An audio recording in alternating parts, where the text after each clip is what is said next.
Something strange is happening in the world of personal computing. Windows users are frustrated, not mildly annoyed, genuinely, deeply frustrated. They are watching Microsoft push mandatory account sign-ins, aggressive AI features they didn't ask for, hardware requirements that made perfectly good machines obsolete, and a relentless tightening of what it means to own your own computer. Forums are full of people saying they're done. Tech communities are buzzing with the same question every few months. Is this finally the moment people leave Windows? And Linux is right there. It's been there for decades, free, open, increasingly polished, running on the same machines Microsoft just told you are too old for Windows 11.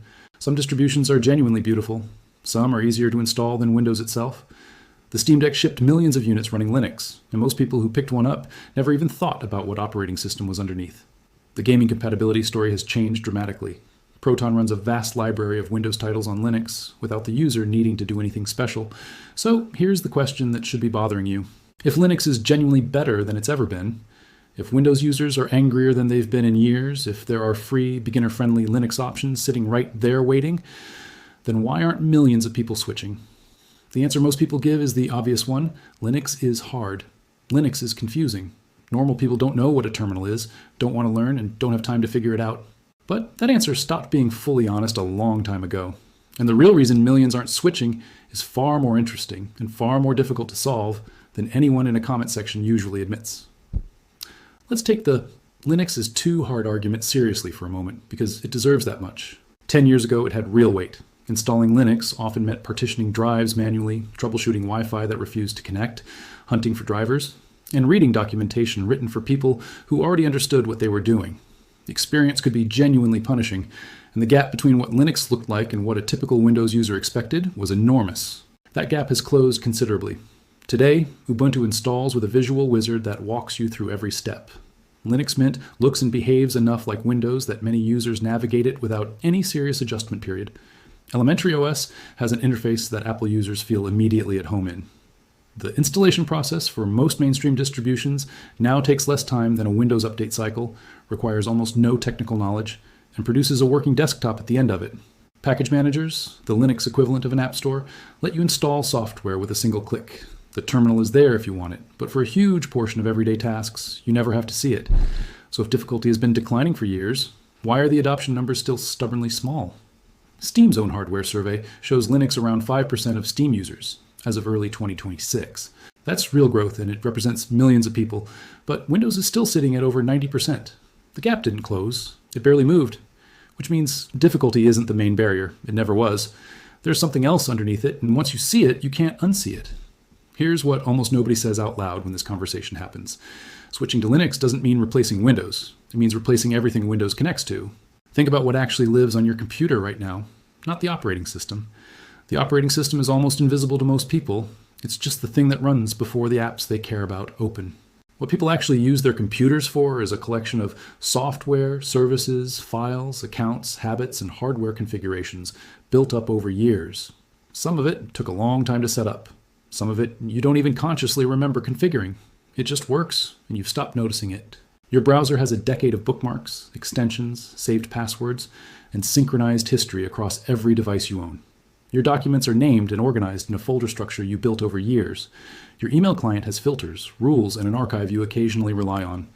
Your peripherals, your printer, your drawing tablet, your headset software, your keyboard's macro configuration utility, all communicate with Windows drivers that were installed quietly and haven't bothered you since. Your cloud storage client syncs automatically. Your games have saves tied to specific accounts and launchers. Your creative software has settings panels you've customized. None of that is the operating system. All of it depends on it. When you switch operating systems, you are not choosing a new coat of paint for the same machine. You're stepping outside of a network of interconnected dependencies that your digital life has been building for years, and hoping that the new platform can replicate enough of it that you don't lose something you can't afford to lose. That's not a technical problem. That's a switching cost. And switching costs are one of the most powerful forces in all of consumer behavior. Let's make this concrete, starting with software, because software is where the friction is most visible and most consistently underestimated. Microsoft Office is the obvious example, but it's worth spending a moment on, because the usual response to it reveals exactly how most people misunderstand the problem. The response is, you can use LibreOffice, it's free, and it opens Word files. That is technically true. LibreOffice is a legitimate productivity suite. For basic writing and spreadsheets, it works. But the person saying that is imagining a user who occasionally opens a document to type a letter. They're not imagining the person who has built 50 Excel spreadsheets with complex macros and formulas that behave differently when LibreOffice parses them. They're not imagining the enterprise employee whose company sends collaborative Word documents with tracked changes, comments, and formatting that shifts visibly when opened in anything other than Microsoft's own software. They're not imagining the accountant whose workflow is built around Excel features that don't exist anywhere else in quite the same way. Adobe is a sharper example. Photoshop, Illustrator, Premiere Pro, After Effects, these do not run on Linux. GIMP and Darktable exist, and they are capable tools, but they are not replacements in the same way that a bicycle is not a replacement for a car, just because both get you from one place to another. A professional photographer whose entire editing workflow, keyboard shortcuts, plugin library, and color management setup lives inside Lightroom is not going to spend a weekend migrating to a Linux alternative. The cost of that transition in time, retraining, and potential quality loss to their work is simply not worth it, regardless of how good the Linux alternative might be in its own right. Then there is software that doesn't even have an alternative. Specialized legal software, medical billing applications, proprietary corporate tools built by internal IT departments a decade ago and never updated, specific audio plugins used by music producers, niche utilities that manufacturers only build for Windows because Windows is where the users are. Web apps have genuinely solved some of this problem. Gmail, Google Docs, Notion, Figma, and dozens of other browser-based tools work identically on Linux as they do on Windows because they're not running on your machine at all. They're running in a server somewhere and displaying through Chrome. That's a real shift, and it matters. But it doesn't cover everything. The moment someone's workflow steps outside the browser and into installed software, the Linux gap reopens immediately. Now here's where the story gets more complicated, because gaming is the area where Linux has made the most dramatic progress, and where the most dramatic misunderstandings about that progress still live. Valve's Proton compatibility layer is genuinely remarkable engineering. It allows a significant portion of the Windows game catalog to run on Linux without modification by the developer, translating DirectX calls on the fly in a way that performs far better than anyone expected when the project began. The ProtonDB community database documents thousands of games that work well, with user reports confirming stability, performance, and compatibility. Many titles run on Linux at comparable or even superior performance to their Windows counterparts, partly because a Linux system is doing far less background work than a typical Windows install. The Steam Deck proved all of this at consumer scale. Millions of people picked up a handheld device running Linux, played their libraries on it without knowing or caring about the OS underneath, and had a perfectly good time. That normalization matters. It moved Linux gaming from a hobbyist curiosity to something Valve is betting real money on. But here's the friction that rarely gets explained clearly. Not all games work, and the ones that don't tend to be exactly the ones that matter most to specific groups of players. The problem isn't random. It clusters around competitive multiplayer titles. Games like certain major live service shooters, battle royale titles, and online games protected by kernel-level anti-cheat systems present a specific challenge. Anti-cheat software that hooks deep into the Windows kernel to monitor for cheating often cannot function the same way under Linux. And many studios, even those whose anti-cheat vendors have technically enabled Linux compatibility, have simply chosen not to activate that support. Whether that's a security decision, a resource decision, or simple inertia varies by developer. The result is the same. Some games either block Linux users outright or trigger instability that makes the experience unacceptable. For a player whose library is mostly single-player games, story-driven RPGs, and indie titles, Linux is a genuine option today.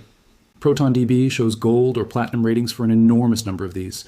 For a player whose primary game is a competitive multiplayer title in an active anti-cheat protected live service game, Linux may simply not be viable, not because of Proton's limitations, but because the publisher has not made the choice to support it. Game Pass makes this sharper still.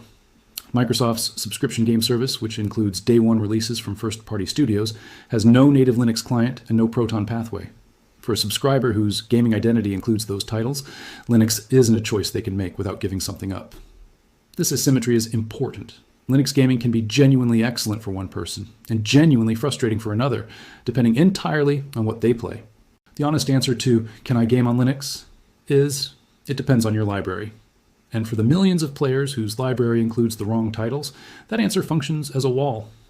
Now, pull the camera back a little further. Beyond software, beyond games, there's the hardware layer, and it introduces a different kind of unpredictability. Linux hardware compatibility is not random, but it can feel that way from the outside. The reason is structural.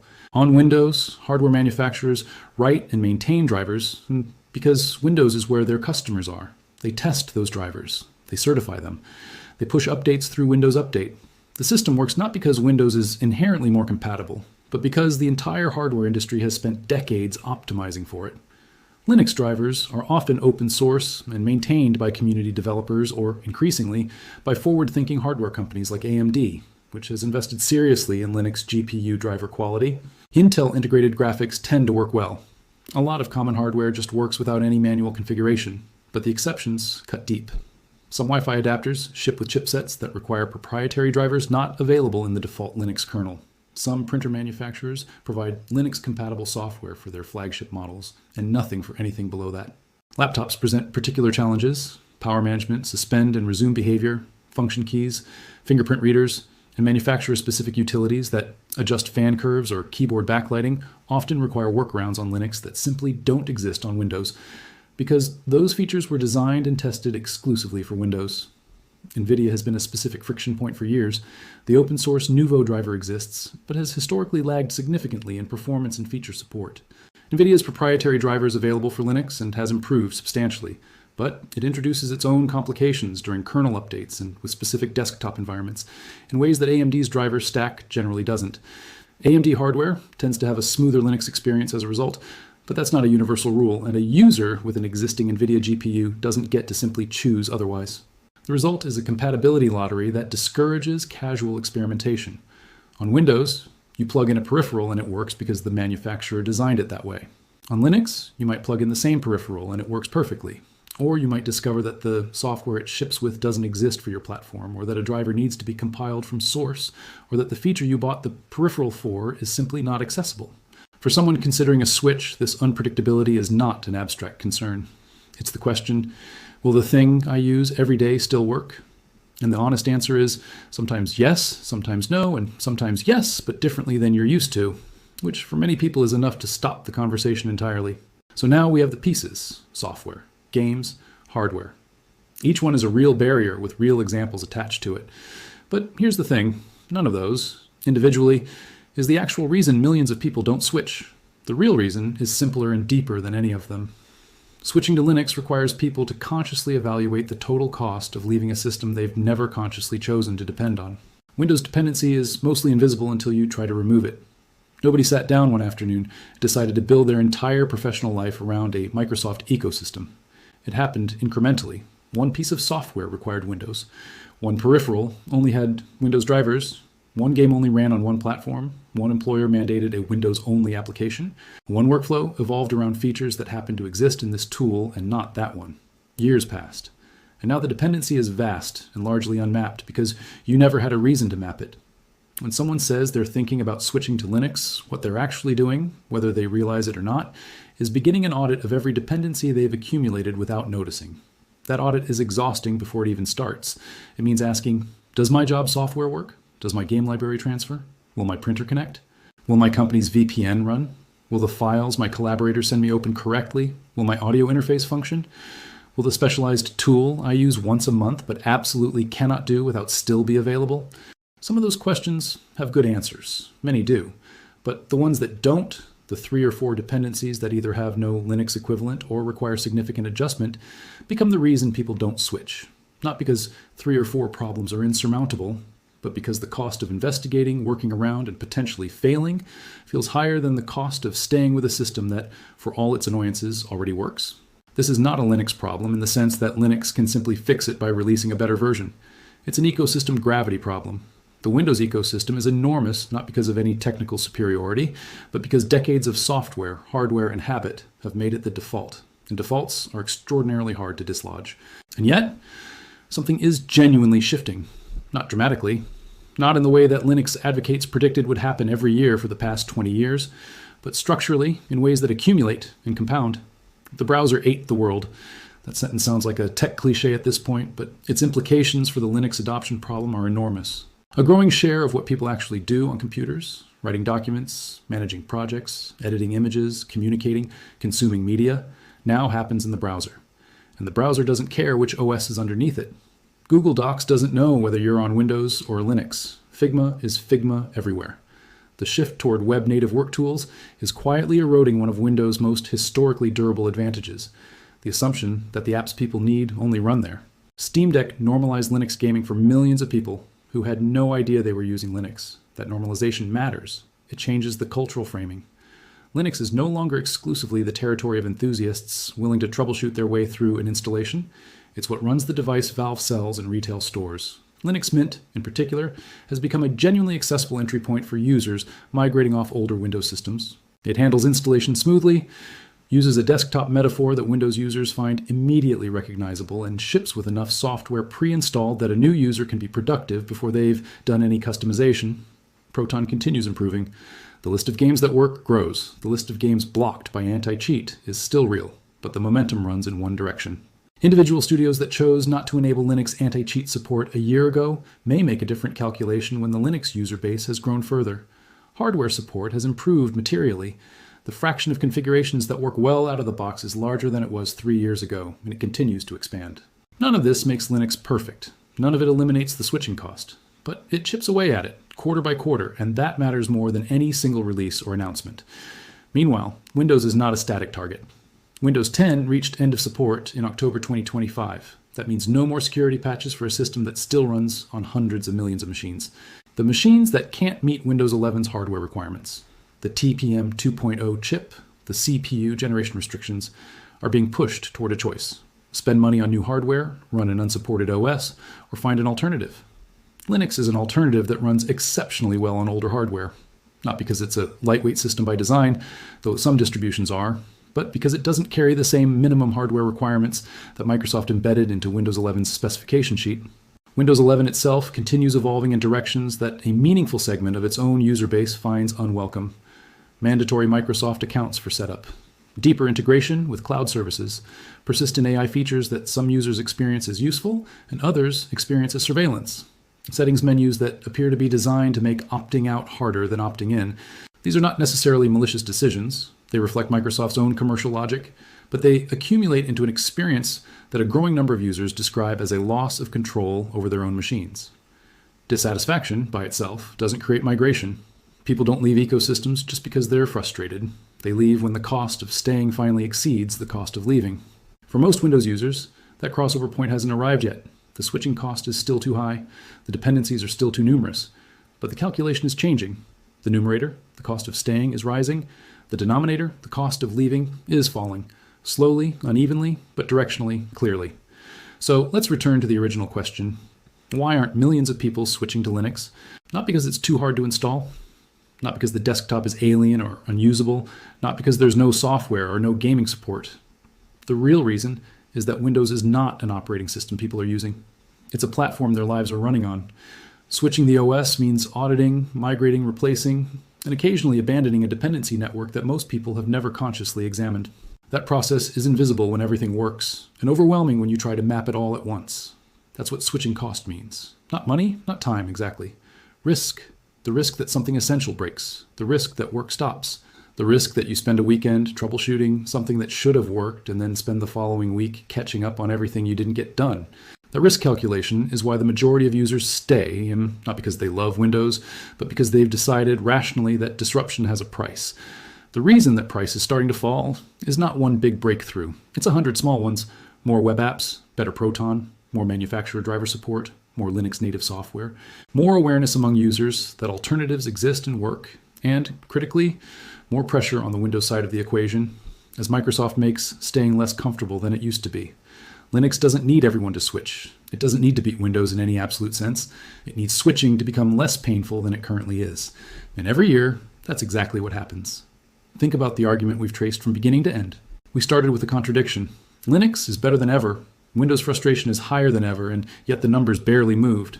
The obvious explanation, Linux is too hard, turned out to be outdated. The real explanation turned out to be deeper, less technical, and far more human. It's not about learning commands. It's about the invisible weight of years of dependency. It's about the risk of disrupting a digital life that took years to build. And the ending of this story isn't certain. Linux could stall, Windows could get better, anti-cheat vendors could tighten their grip, Microsoft could make Windows 12 an experience that wins back users who were considering leaving. All of that is possible. But there's one question worth sitting with as you think about where personal computing is heading. What happens when staying with Windows finally becomes harder than leaving it? Because that threshold, not Linux's quality, not any particular feature, not a single influential YouTube review, is the real switch. And the distance between where we are now and that threshold is shorter than it's ever been.